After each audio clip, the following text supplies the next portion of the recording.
경기 침체 얘기요. 요즘에도 계속 나오지만 그게 작년에도 들렸던 얘기예요.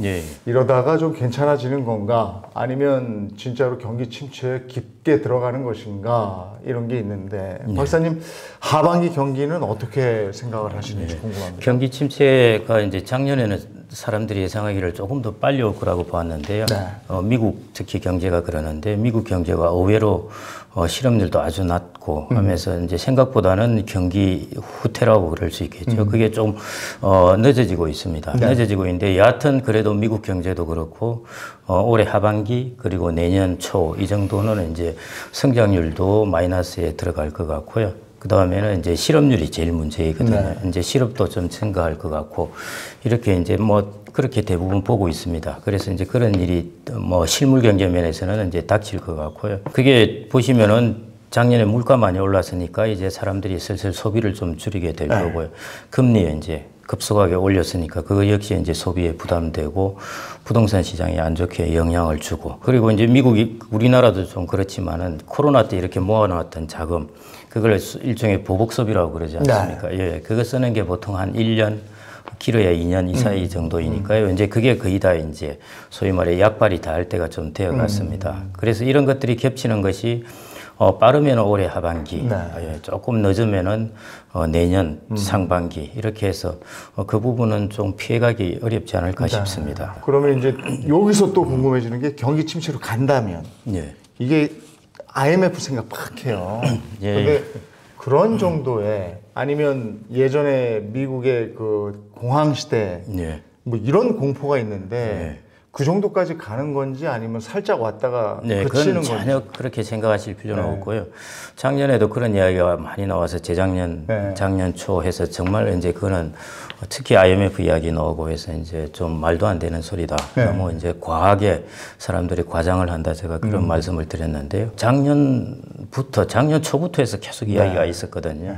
근데 뭐 여전히 경제는 그렇지 않고 아직 성장률은 낮아졌지만은 침체라고 하기는 아직도 그런 상황은 아니고 이게 지금 뭐 미국의 은행 위기, 금융 위기, 부동산 위기 그게 우리나라로 연결되어서 외환 위기 뭐 이렇게까지 그 고리를 보시는 거는 너무 좀 이렇게 과장해서 보시는 게 아닌가 좀 그렇게 판단됩니다. 근데 이제 우리가 그 조짐이라는 걸 볼 때 달러값 얘기하잖아요. 그리고 이제 금값 얘기하고 근데 금 그렇게 많이 비싸게 오르고 달러도 또 좀 떨어질 것 같더니 지금 그렇지가 않아요.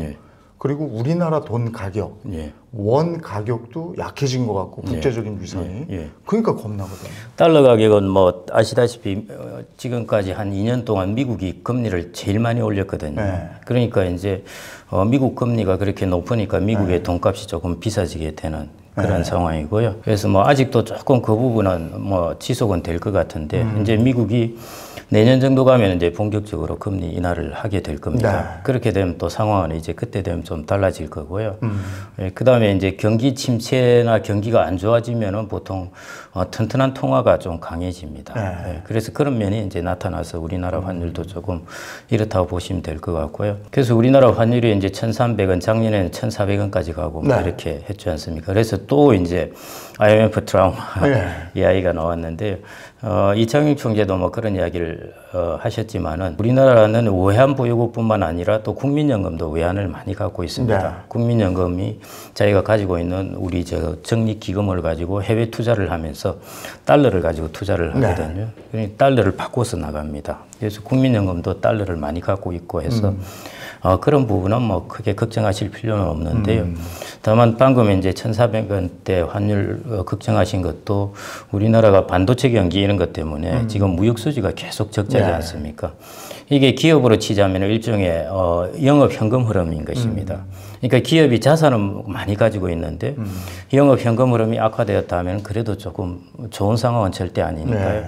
그런 부분이 지금 우리나라에도 영향을 주어가지고 환율도 한 1,330원, 40원 이 정도 수준이고 그 다음에 미국 금리 그런 부분이 지금 영향을 줘서 환율이 이런 수준을 형성했다고 보시면 될 것 같고요. 이게 무슨 위기의 조짐이다. 뭐 이렇게까지 보실 필요는 없을 것 같습니다. 그럼 우리나라 적정 달러는 얼마예요? 환율 수준. 그거는 그 이전에는 저희들이 불과 한 5년 정도 전만 하더라도 2010년대 이럴 때는 1,000원 정도였었고요. 그다음 그게 1,100원 정도로 올라왔다가 지금은 한 1,200원 정도로 그 정도 수준으로 조금 한 단계씩 조금씩 올라와 있습니다. 그럼 이제 이런 상황에서 이제 일반인들은 직접적으로 그 주식에 투자하는 분들도 많잖아요. 근데 국내 주식뿐이 아니고 미국 주식 투자하는 분들도 많으니까 우리나라 환율 적정선이 1,200원 정도라면 지금 달러가 너무 비싸니까 미국 주식에 투자하는 건 좀 위험한 거 아닌가요? 예, 그런 면이 있습니다. 그런 면이 있는데요. 근데 이제 장기적으로 본다면은 제가 장기적이란 말을 별로 안 좋아하는데 사실은 달러라는 환율하고 미국 주식하고 조금 두 개 반대되는 영향을 주어서 예를 들어 세계 시장이 확 안 좋다. 그러면은 물론 미국 주식도 좀 꺼지겠죠. 그러면 달러가 강세가 됩니다. 그다음에 우리나라 시장이 막 좋아지고 전체적으로 세계 시장이 좋아진다 하면은 주가는 오르고 환율은 달러가 약세가 되고 이런 식으로 해서 약간 두 개가 중화되는 작용을 해주기 때문에 일종의 우리는 해치 기능이라고 하는데요. 그런 기능이 있기 때문에 어느 정도 그냥 그 환해치를 하지 말고 열어놓고 가셔도 큰 문제는 없을 것 같고요. 단기적으로 뭐 5% 이 정도 손실은 날 것 같은데 어떤 분들은 경기 침체가 살짝 온다면 주식에서 기회를 찾아도 된다라고 얘기를 하는데 자신이 없으면 이럴 때 채권도 괜찮다 이래요. 투자는 어느 쪽으로 이럴 때 하는 게 좋습니까? 주식 같은 경우에는 지금 뭐 그 많은 사람들이 올 하반기 정도 해서 경기 침체가 그렇게 강하게는 오지 않을 거라 이렇게 생각을 보고 연착륙이라는 것이죠. 그렇게 보고 있기 때문에 기대를 좀 많이 하고 있을 겁니다. 그래서 이제 위험이라는 것은 이 기대가 혹 무너질 때는 주식시장이 한번 툭 떨어질 수가 있거든요. 그 부분의 위험 때문에 주식 같은 경우는 저는 올 한 여름까지는 가지고 있는 분들은 뭐 계속 가지고 있으셔도 될 것 같고요. 새로 하는 분들이 들어와서 한번 해보겠다 하는 것은 좀 조심해야 되는 국면이고요. 채권 같은 경우에는 지금 금리가 많이 떨어져 있습니다. 사실은 뭐 나쁘지는 않은데요. 이 기대 수익률을 많이 낮춰야 됩니다. 작년 하반기 이제 10월 달에 뭐 이런저런 이제 사태가 터지면서 그때 한전채 같은 게 3년짜리가 한 5.8 이렇게 가고 했었거든요. 좋았죠. 예, 그때는 뭐 아주 채권 투자는 베스트였습니다. 정규액은 3년짜리도 베스트였고요. 근데 지금은 이제 3년짜리 우리나라 국채가 거의 3% 정도 와 있습니다. 그럼 여기서 이제 추가로 떨어져 봐야 크지가 않을 거라는 거죠. 그러니까 우리가 작년에 투자했던 사람, 올 초에 투자했던 사람들이 하나 채권에서 10%를 벌어서 뭐 하는 그런 일이 앞으로 지금 투자할 때는 없을 것 같고요. 지금 투자하시면서 채권이 뭐 나쁘지는 않은데요. 기대 수익률은 뭐 한 3에서 5%만 이 정도 사이 정도 보시는 게 적절하지 않을까 싶고요. 리츠가 올 하반기 정도의 기회가 아닐까. 작년 하반기의 기회가 채권이었다면은 올 하반기의 기회는 리츠에서 오지 않을까 좀 그렇게 이제 저는 판단을 하고 있습니다. 리츠는 안 해본 분들이 많기 때문에 그것도 저 가까운 증권사에 가서 하면 되는 거잖아요. 예, 리츠는 일종의 상장되어 있는 주식이나 마찬가지거든요. 상장되어 있는 주식인데 우리가 삼성전자는 비즈니스 모델이 이제 핸드폰을 팔고 칩 팔고 뭐 이런 거이지 않습니까?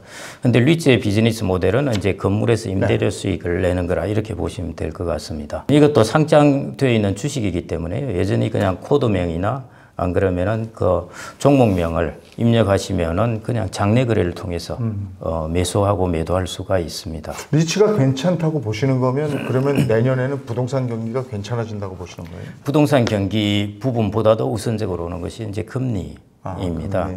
금리가 낮아지니까. 재작년부터 조금씩 떨어지기 시작했고요.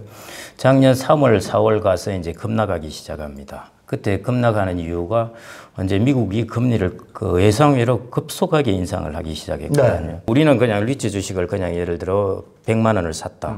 이렇게 그냥 하는데요. 그런데 리츠라는 회사는 우리가 100만 원을 투자하면은 그 건물 전체 가격에 한 50에서 60% 정도를 빌려서 투자를 합니다. 그러니까 우리는 돈을 안 빌렸지만은 리츠에 투자하는 상품 자체가 레버리지를 갖고 있습니다. 그러다 보니까 임대료는 장기적으로 고정되어 있고 차익 금리는 이게 이제 조금 리발빙 되면은 그 금리가 올라가지 않습니까? 그러니까 배당 줄 게 확 줄어들어 버리는 것이죠. 그래서 작년 4월 이후부터 보면은 리츠가 아주 급락을 합니다. 어떤 경우에는 한 리츠 가격이 한 7,500원까지 최고로 갔던 것이 3,300원까지 떨어지게 되고 반토막 났네요. 예. 네. 그리고 뭐 고점 대비해서 40% 떨어진 것들이 네. 절비합니다. 그래서 30, 40% 이 정도 이제 보통 고점 대비해서 다 떨어졌고요. 그게 주된 요인이 이제 그 부동산 경기라고도 볼 수 있는데 더 큰 요인은 이제 금리 급등입니다. 그러면은 향후에도 이제 모멘텀을 어디에서 찾을 거냐 이렇게 보면은 결국 금리가 인하되는 그런 사이클에 들어갈 때가 좋은 모멘텀이라는 거죠. 내년 정도 가서는 거의 내년 정도 가면은 미국이 이제 금리 인하를 확실하게 할 거라고 보고 있습니다. 그러면 이제 그런 모멘텀을 타게 되면은 리츠가 훨씬 유리해지게 되는 것이죠. 미국이 이제 금리를 피크를 치고 나서 3개월, 6개월, 1년 이렇게 지날 때 보면은 피크를 치고 나서 리츠의 수익률이 한 6개월, 1년 가면은 수익률이 아주 좋아집니다. 거의 한 1년 정도 지나면은 거의 한 17% 이 정도 수익이 나고 그러거든요. 그리고 또 하나 요거만 좀 한번 짚어보고 싶은데 이런 걸 다 얘기를 하더라도 미국이 진짜로 파산해 버리면 이거는 뭐 백약이 무효한 거 아닙니까? 미국이 파산이면 전 세계가 난리가 나는 거 아닙니까? 미국이 파산한다는 게 이제 그게 정확한 의미가 뭔가 하는 이게 이제 좀 그런데요. 요즘은 부채 한도 때문에 이제 파산 이야기가 나오는 것 뭐 이 정도인데요. 그거는 뭐 어제 바이든이나 여기도 이야기했듯이 좀 낙관적으로 본다고 생각을 하고 미국 사람들이 자기들끼리 정쟁을 하다가 파산으로 들어가는 것도 그런 일은 일어날 것 같지가 않고요. 지금 미국이 이제 뭐 여러 가지 그 원자재 가격 오르고 이러면서 기업들이 조금 이제 파산 하는 곳이 있긴 합니다만은 그 유명한 기업들도 파산한다고 그러더라고요. 뭐 침대 회사 이런 데도.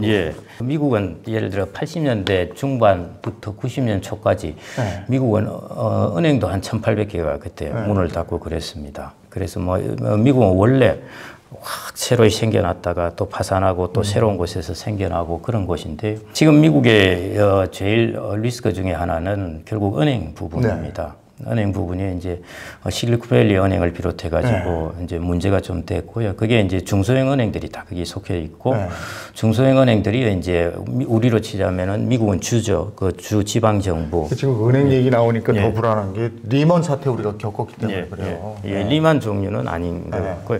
리먼은 그 사태 때는 그 부동산 관련된 어떤 자산을 많이 가지고 있었는데요. 이 모기지의 자산 가치가 급락을 해버린 것입니다. 그리고 그때 한꺼번에 시가평가를 하면서 금융기관들이 한꺼번에 한 분기마다 어마어마한 손실을 보게 됐습니다. 그러면서 자산을 팔고 하는 이런 이제 악순환이 지속되었는데 그 이런 것 때문에 이제 시가평가라는 것을 좀 조정했습니다. 그래서 그런 것도 조정했고 또 이번 같은 경우에는 부동산 그 리만 때 보았던 그 이상한 부동산 파생 상품, 모기지, CDO 이런 것들을 금융기관이 왕창 가지고 있는 게 아니라요. 지금 금융기관이 왕창 가지고 있는 것은 국채를 왕창 가지고 있다가 국채 금리가 오르면서 국채 가격이 급락해서 손해를 보고 있습니다. 그래서 미국 금융기관은 가급적 시간이 지나면은 이게 높은 거 지금 미국 2년짜리만 하더라도 4%거든요. 금리가 우리나라보다 더 높습니다.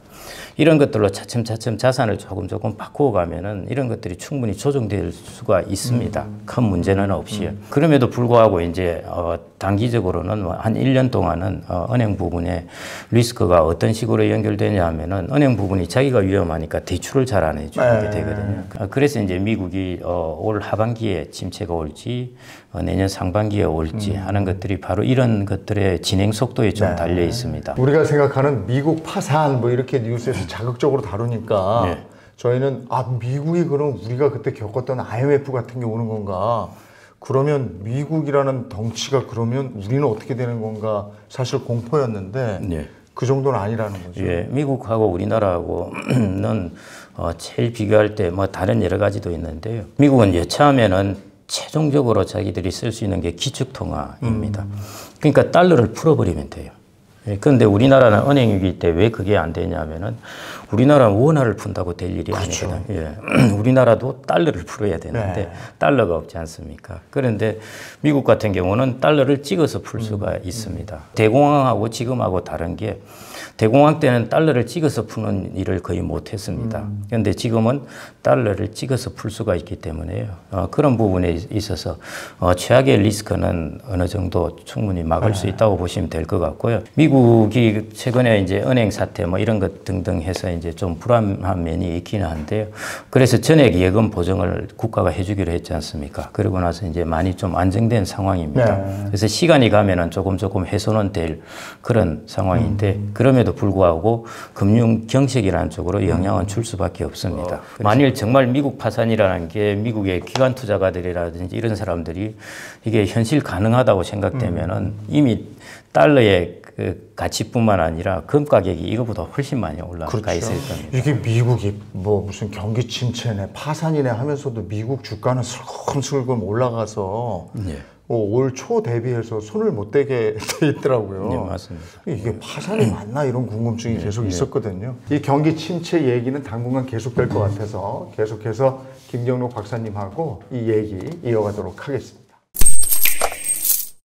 지난번에 저희 채널에서 연금 외에 소득이 필요하다 이렇게 말씀해 주셨는데 거기에 대해서 우리 여성 시청자분들이 댓글 많이 달아주셨어요. 여성분들은 국민연금이 남성들 평균보다 훨씬 낫다 이렇게 해주셨는데 실제로 여성분들의 연금하고 남성들의 연금하고 차이가 많이 나나요? 예, 우리나라도 많이 나고요. 그거는 뭐 세계적으로도 그렇습니다. 소득 수준 때문에 그런가요? 소득 수준도 그렇고 직장에 전속 근무하는 기간 차이인데요. 그래서 우리나라 같은 경우 이제 작년 6월 기준으로 보면은 국민연금을 수령하는 사람들 20년 이상은 이제 가입해서 수령하는 사람 비중을 보면은 그 중에 남성은 한 73만 명 정도가 이제 기간이 길수록 많이 받으니까요. 그런데 여성은 한 12만 명 정도입니다. 20년 이상 근무해서 수령하는 사람이 그런 것만 보더라도 이 소득 차이가 크게 난다는 것이고요. 연금 소득이죠. 그다음에 이제 또 많은 경우에 있어서는 이제 특히 베이비부머 세대 이런 때는 보면은 이제 맞벌이가 아니라 외벌이를 하는 경우가 많기 때문에 아예 그냥 국민연금이 없는 경우도 많고요. 국민연금뿐만 아니라 이제 또 더해지는 것이 직장을 다녀야 퇴직연금이 있는데요. 네, 그런 부분이 없고 하기 때문에 상대적으로 연금 소득에 있어서는 우리나라 같은 경우 특히 이제 지금 젊은 세대는 다르겠지만은 베이비부머들 이쪽 세대에 있어서는 남성과 여성의 차이가 상당히 크다고 보면 남성과 여성의 차이도 그렇고 이제 세대 간의 차이도 얘기를 안 할 수가 없어요. 우리 사회가 이제 고령화 문제를 간과할 수 없는 사회로 가는 거고 고령화 인구가 늘어나면서 따라오는 여러 가지 문제들 이런 세대 간의 갈등 같은 것도 있을 텐데 어떤 것들이 가장 좀 우리가 핵심적으로 봐야 되는 문제일까요? 방금 말씀하셨듯이 이제 세대 간의 일종의 그 인구 구조가 역전되면서 생기는 문제가 제일 큰 문제이고요. 그다음에 이런 것들에서 뭐 다른 파생되는 많은 이야기들을 들으셨을 텐데 그 중에 하나가 이제 세계적으로 쭉 이어지고 있는 추세가 1인 가구 증가입니다. 지금 우리나라 같은 경우 1인 가구가 한 660만 가구 정도 되는데요. 그게 곧 한 900만 가구 정도 됩니다. 그리고 또 뭐 그 900만 가구가 계속 한 2050년 정도까지 지속되거든요. 그런데 1인 가구가 많이 증가한다는 것이죠. 근데 1인 가구 증가하면 일단 딱 어떤 생각이 드십니까? 어떤 가구들이 주로 1인 가구 같으면은 젊은 사람들. 노년에 이제 그 부부가 같이 살다가 혼자 되신 분들, 저도 주변에 그렇게 혼자 되신 분들 많거든요. 청년층이 독립하는 것도 있겠지만 그렇게 노년에 혼자 사시는 분들이 많아질 것 같아요. 예, 맞습니다. 지금까지는 계속 청년층이 증가했습니다. 그래서 지금도 이제 청년들의 이제 주택 이런 것들을 어떻게 마련할까 이게 이제 주요 이슈였습니다. 근데 앞으로는 이제 완전히 이게 역전됩니다. 그래서 청년 가구는 전체 아까 제가 660만 가구에서 900만 가구로 1인 가구가 증가한다고 그랬는데요. 30대 이하의 청년 가구 수는 오히려 줄어듭니다. 한 230~40만 가구가 증가하는데 30대 이하는 줄어들고요. 60대 이상 가구 수가 오히려 막 200만 가구씩 이렇게 증가하게 됩니다. 앞으로의 고령사회에 따라서 제일 지금은 안 드러났지만은 앞으로 완전히 패러다임이 전환되는 것이요.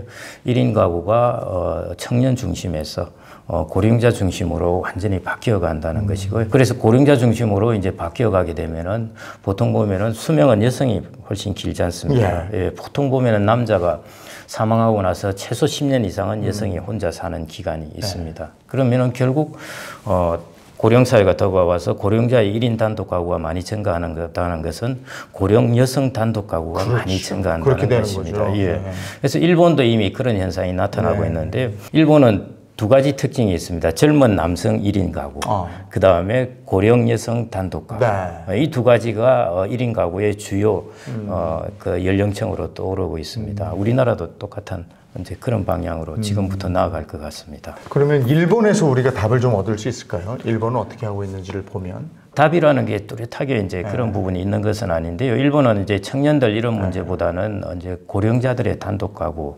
거기 있다 보면은 그게 요즘 이야기하는 이제 고독사라는 문제. 예. 일본의 공식적으로는 이제 고립사입니다. 우리는 고독사라고 하는데요. 고독사하면 주관적인 감정이 많이 배어 있고, 고립사라는 것은 고립되어 있다가 아무도 모르는 상황에서 사망하게 되는 것을 사회적으로 소외된다. 예. 그래서 고립사라고 하는데, 우리나라도 그렇고 세계적으로 그렇고 이제 여성들 같은 경우에는 연금소득이 일단 적지 않습니까? 그렇죠. 예. 그래서 이제 여성 고령 단독 가구가 증가하다 보면은 그 가구에서 생기는 문제들이 저소득 문제, 그래서 고령 빈곤 문제가 생깁니다. 일본 같은 경우에도 고령 빈곤층이 여성이 남성보다 한 1.5배가 많습니다. 그러니까 그 문제가 이제 주요 이슈로 떠오르게 되고요. 그 다음에 이제 혼자 살다 보니까 이게 고립 내지는 고독 이런 문제인데, 예. 그래서 영국에서는 2018년에 세계 최초로 고독부 장관을 임명을 했습니다. 아, 영국에 고독부 장관이 있습니까? 예. 그 다음에 일본이 그 뒤이어서 세계에서 두 번째로 역시 이제 고독부. 그런 게 있어요. 예. 아까 이제 노인 1인 가구인데 그 중에서 여성의 비율이 높다. 근데 연금도 적다. 경제적으로 상당히 어려울 텐데 이걸 극복하기 위한 일자리 같은 것도 또 마땅치가 않을 거 아니에요. 비교적 우리나라가 지금 그 취업률이 계속 취업자가 많아지고 있는데요. 그중에 60대 이상 취업자가 하여튼 계속 증가합니다. 작년 말 기준으로 해서 전체 취업자 중에 60대만 20%를 넘어섰습니다. 그런 일자리가 있었나요? 그러니까 아주 좋은 일자리는 아닙니다. 예, 파트타임이고, 그 다음에 이제 최저임금 정도의 일자리고 이런 일자리인데요. 그럼에도 불구하고 그쪽에 지금 이제 많이 요즘 60대들이 일자리 몰리고 있는데요. 그래서 이제 개인들은 이제 그런 노력들, 일본 같은 경우에 보면은 일본이 이제 고령사회를 한 10년, 15년 쫙 지나다 보니까 이게 본질적인 문제가 아니네 해서 일본이 한 두 가지 방향이 이제 진행되었는데요. 하나는 이거 예금으로만 자산 관리를 할 게 아니구나. 이 0%대 이거 받아가지고 이거 전혀 안 되겠구나. 이런 쪽에 이제 첫 번째 흐름이고요. 그 다음에 두 번째 흐름은 자격증을 받는 흐름들이 막 생기기 시작했습니다. 그래서 요양사 자격증이라든지 그 주택관리사 뭐 이런 것들 일본도 그게 인기가 좋습니다. 예. 그런 것들을 통해서 일본에도 이제 그런 일자리 시장에 나서기 시작하는데요. 그 다음에는 이제 여성들에게 있어서 이제 무엇보다 조금 중요한 것은 남성 중심으로 어떤 가계의 수명을 생각하지 말라는 것입니다. 여성 중심으로 생각을 해야 되고요. 남성 중심으로 생각하면은 그 이후에 10년, 15년에 그 소득을 어떻게 하겠습니까? 남성이 알아서 챙겨주지 않습니다. 내 뒤에 이거 생각해서 내가 소득을 잘 마련해놔야지 하지 않기 때문에요.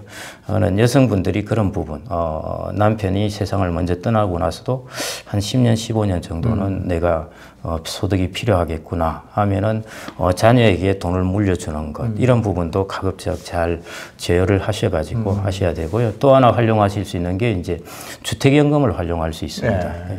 주택이 있으면은 그걸 연금화하면은 꽤 괜찮거든요.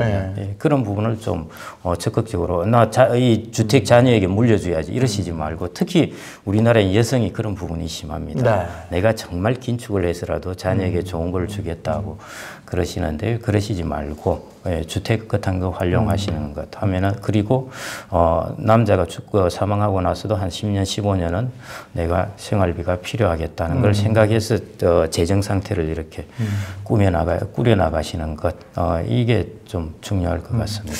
앞으로 1000만 가까운 사람들이 1인 가구로 살아가야 된다면 청년주택 이런 건 정부 차원에서 하는 거 봤는데 노인주택 사업 이런 건 못 봤거든요.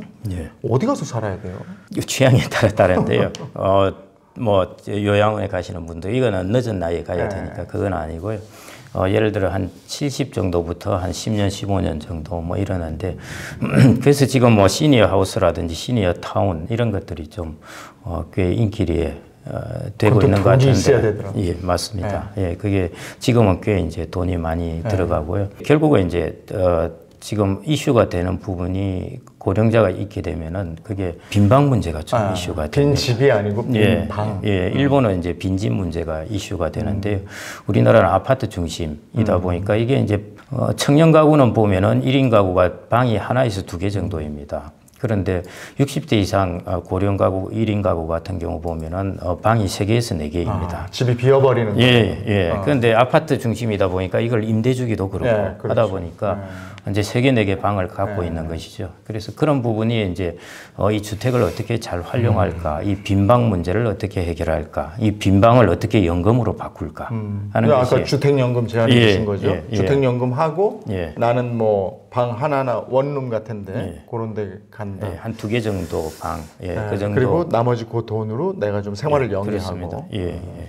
그런 것들을 그렇게 이제 활용하는 것들이 이제 앞으로 주택 활용 부분에 있어서 중요한 문제일 것 같고요. 앞으로 이제 지어질 주택 같은 경우에는 이제 그 의료 관련된 첨단 시설들이 들어갈 수 있고 하면서 평수가 작고 이런 주택이 아마 저는 새로운 패션으로 생겨나지 않을까 이렇게 생각이 되고요. 그 부분은 아직 우리나라에서 지금 현재 우리나라는 청년주택 중심으로 많이 이제 생각을 하고 있고 이제 고령자 중심으로는 아직 크게 생각지 않고 있습니다. 그런데 그런 부분이 앞으로의 중요한 패션이 되지 않을까 싶습니다. 방은 한 2개 정도이면서 내가 화장실에 가서 소변을 보는데 나의 당뇨라든지 이런 것들이 체크될 수 있는 시스템이라든지 이런 것들이 이제 장착된 시스템인 거죠. 근데 그런데 들어갈래도 돈이 있어야지. 뭐 나라에서 해줄 것도 아니고. 그 코스트가 4개의 집을 방을 2개로 줄이면 충분히 가능하죠. 거기서 나오는 걸 가지고 여기서 줄여가면서 생활도 영위하고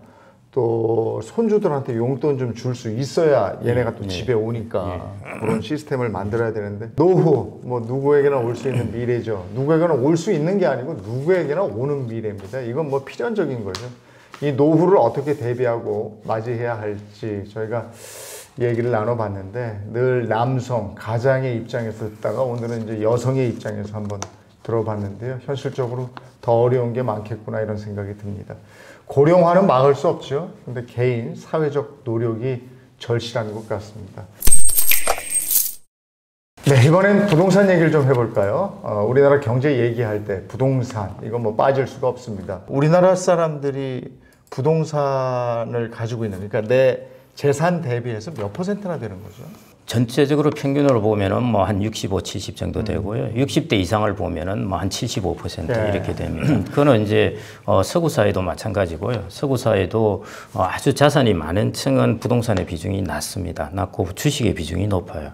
그런데 중산층 같은 경우에는 서구 사회도 거의 부동산의 비중이 한 60% 정도 차지합니다. 그거는 그럴 수밖에 없는 게 집 한 채가 워낙 가격이 비싸기 때문에요. 그래서 부동산이 어느 정도 중심이 될 수밖에 없는 것이고, 두 번째 이유는 이제 서구 사회하고 달리 우리나라 사회에서는 사람들이 이제 자산을 증식시킬 수 있는 게 2가지가 있지 않습니까? 주식이라는 것과 부동산이 있는데 개인들은 주식에서는 많이 실패를 했습니다. 그런데 부동산에서는 승자가 된 사람이 많습니다. 부동산 불패였죠. 예. 그래서 저희 연령대에서 그 와이프에게 구박을 받는 사람들이 많은데요.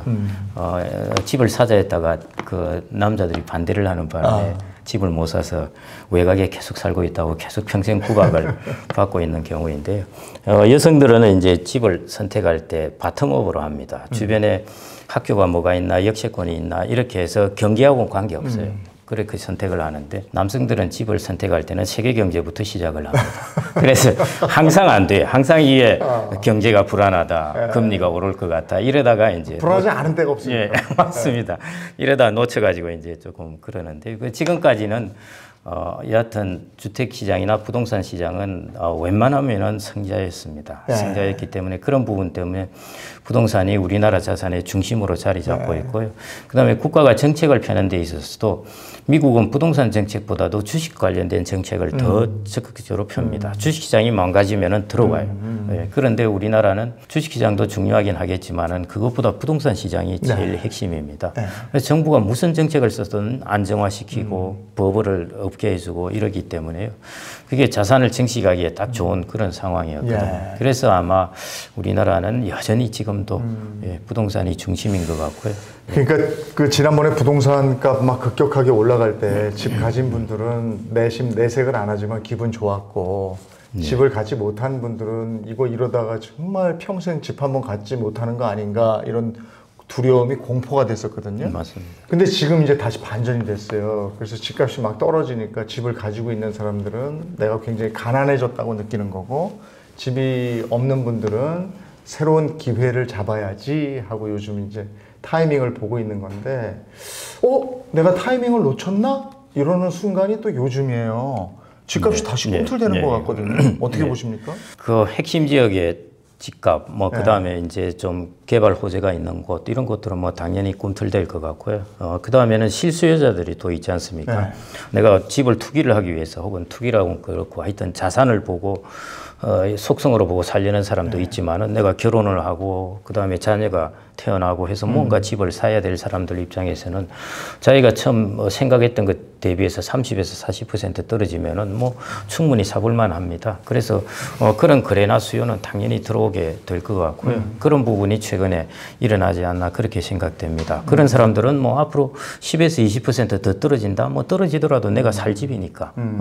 그래도 내가 그 전에 한 3, 40% 높은 데 사는 데 비하면 이게 어디냐? 이런 식으로 이제 사는 거죠. 그런데 아직은 그게 이제 투기적 목적이라든지 자산의 가격이 오를 걸 기대하면서 산다든지 이런 쪽으로는 아직은 이제 들어오지는 않는 것 같고요. 투기 세력들은 돈의 흐름을 또 굉장히 잘 짚어서 그렇습니다. 예. 투기 세력들이 지금 들어오지 않는다는 것은 집값이 그렇게 오를 것 같지 않다. 이런 해석이 가능한 맞습니다. 거잖아요. 예, 정확하게 말씀을 주신 것 같고요. 그런 부분이 이제 남아 있는 것이 아직 우리나라의 주택 가격이 많이 올랐다가 지금 오피스텔 가격도 지금 많이 떨어졌지 않습니까?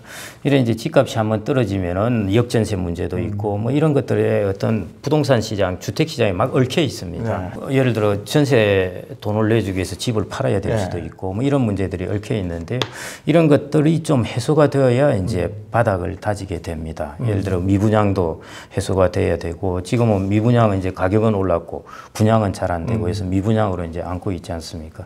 이런 부분도 이제 어느 정도 분양이 해소가 되고 떨이를 하든 뭘 하든 한번 건설사들이 좀 가격을 낮춰야 되는 거 아닙니까? 왜 안 낮춰요? 어디든 초기에는 그렇습니다. 초기에. 예, 초기에 왜냐하면 원자재 가격이 올라버렸잖아요. 그래서 분양가를 낮춰버리면 바로 적자가 나서 손익에서 적자를 시현을 해야 됩니다. 그런데 미분양을 떠안고 있으면은 이걸 가지고 적자라고 평가할 필요는 없거든요. 그러다가 어느 순간에 이제 더 이상 상황이 더 개선될 여지가 없어 보이면은 이제 현금을 마련하기 위해서라도 조금 싸게 이제 분양을 하면서 이게 팔아서 처분을 하게 되거든요. 예전에 반포 아파트 그렇습니다. 예. 그런 과정들이 이제 앞으로 남아 있을 거라고 좀 보고 있는 것입니다. 그래서 실수요자들 혹은 개발에 호재가 있는 곳이라든지 이런 곳들은 가격이 많이 떨어졌으면 충분히 가능한데 예, 전체적으로 주택 경기 자체가 이렇게 턴을 한다고 하기에는 좀 어려울 것 같고요. 지금 꼭 내가 여기서 살아야 되겠다 싶은 데가 한 20-30% 떨어졌으면 한번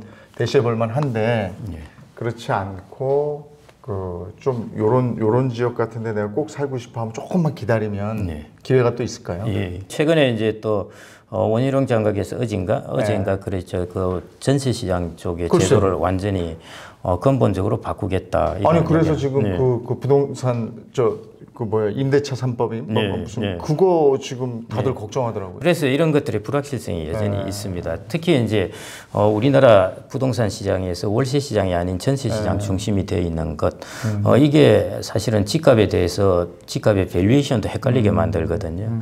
우리나라가 외환위기 이전에는 상업용 부동산 건물들도 전세로 들어갔습니다. 그때 보증금을 60억씩 이렇게 그랬나요? 주고 갔어요. 그러니까 건물의 세대는 요즘 다 월세인데. 그렇죠. 그게 외환위기 때 바뀐 겁니다. 아, 그때는 그것도 전세였어요. 네, 그래서 뭐 지금 그때 돈은 60억이니까 지금 얼마나 크겠습니까? 한 200억이나 되겠죠. 이런 식으로 이제 보증금을 그냥 100% 보증금 주고 들어간 겁니다. 그런데 외환위기가 닥치면서 건물 가격이 급락을 해버린 것이죠. 그래서 이제 그때부터 외국계들이 들어와서 이제 부동산을 접수를 하고 우량 부동산. 그러니까 월세로 돌았구나. 예, 월세로 돌면서 빌딩을 밸류에이션을 이제 그때부터 하게 됐습니다. 어떻게 밸류에이션을 했느냐? 월세 흐름을 할인해서 주식 채권처럼 딱 빌딩 가격을 계산하면서 빌딩의 적정 가격이 얼마라는 게 나오게 된 것입니다. 그래서 오피스 시장은 그렇게 이제 쫙 형성이 되었고요. 근데 주택 시장은 아직도 월세가 아니다 보니까 주택의 적정 가격을 계산할 수가 없습니다. 그런 부분 때문에 뭐 가격이 뛰면은 지멋대로 그냥 올라가 버릴 수도, 매매가와 전세가가 서로 막 밀고 하면서 올라가 버릴 수도 있고 이런 부분. 게 있구나. 그래서 그런 부분들을 아마 감안해서 이야기를 한 것 같은데요. 그런 제도 변화도 좀 봐야 될 것 같고 그렇습니다. 그럼에도 불구하고 그동안에도 부동산이 올랐다 내렸다는 계속 있어 왔잖아요. 쭉 돌이켜 보건데 그 당시의 고점은 뚫고 다시 올라가더라고요. 맞습니다. 근데 물론 작년, 재작년 엄청나게 올라서 그 고점을 또 뚫을 수 있을까? 이런 생각을 하기는 되는데 앞으로 한 5년, 10년을 내다본다면 그 고점은 또 뚫릴까요? 10년 정도면은 뚫리겠죠. 또 뚫립니까? 10년 정도면은 뭐 지금 원자재 가격도 이미 많이 올랐지 않습니까? 이제 부동산을 짓는 예를 들어 내가 대체해서 새로 짓는다 하면은 일단 비용이 많이 올라 버렸으니까요. 그런 부분들도 있고 하기 때문에 결국 핵심 지역은 우리나라 같은 경우에 이제 서울 지역이고 그렇겠죠. 앞으로 아마 부동산은 과거 20년하고는 완전히 다른 모습입니다. 그래서 저는 과거 20년을 꼭 기억을 하지 말고 그 기억을 다 씻어버려라고 이야기를 합니다. 그럼 앞으로 20년은 이제 특징이 철저하기보다는 거의 처절한 양극화입니다. 올라갈 곳은 그래도 올라가고 적절한 양극화. 올라가지 않을 곳은 계속 소외받고 지금까지도 이제 인구가 증가했고 가구 수도 증가했습니다. 가구 수가 우리나라 과거 20년 동안에 한 670만 가구가 증가했는데요. 이건 어마어마합니다. 그 20년 동안 인구가 470만 명이 증가했는데 가구 수가 한 200만 가구가 더 증가했어요. 뭐 주택 수요가 얼마나 많겠습니까? 그런데 앞으로도 가구 수가 증가하는데요. 30대, 40대, 50대는 가구 수가 뚝 떨어져요. 감소합니다. 60대 이상 가구 수만 증가합니다. 그렇기 때문에 가구 수 증가 측면에서도 보더라도 앞으로 좋은 뉴스는 없습니다. 그건 이제 전국적인 평균인 것이고요. 그래서 일본도 마찬가지 이제 도쿄도를 중심으로 한 곳은 여전히 부동산 거래들이 그래도 활발하게 일어나고 있는 것처럼 그런 식으로 이제 확실히 인구가 계속 젊은 인구가 머무르고 있고 그 지역의 경제가 성장하고 이런 곳들은 뭐 여전히 그럴 수밖에 없죠. 요즘에 이제 부동산을 사시는 분들은 그 지역을 잘 선택해야 된다. 근데 이제 그게 우량 부동산이죠. 모든 우량 부동산이나 우량 자산을 사야 되는데요. 우량 부동산을 사는 거에 제일 큰 리스크가 뭐일 것 같습니까? 비싸죠. 맞습니다. 혹시 비싸게 한번 사신 것 같은데. 경마의 배당하고도 같은데요. 잘 뛰는 말은 배당률이 낮습니다. 그래서 이제 투자하는 양놈들이 올 때 우리나라에 투자하고 다른 나라에 투자할 때 보면은 그 나라의 경제가 확 망가졌을 때 와서 우량한 거를 사갑니다. 그 IMF 때 그랬죠. 그래서 지금이 이제 30, 40% 이렇게 많게는 40%도 떨어지고 했기 때문에 그래서 우량한 부동산을 살 수 있는 기회가 이제 앞으로 한 1년, 2년 이 정도가 아닐까 좀 그렇게 생각이 됩니다. 집을 내가 좀 살 수 있는 단계, 그러니까 어느 정도 바닥의 신호가 오는 단계, 그 단계에서 사인을 받아서 사야 될 거 아니에요. 그런 사인이 있습니까?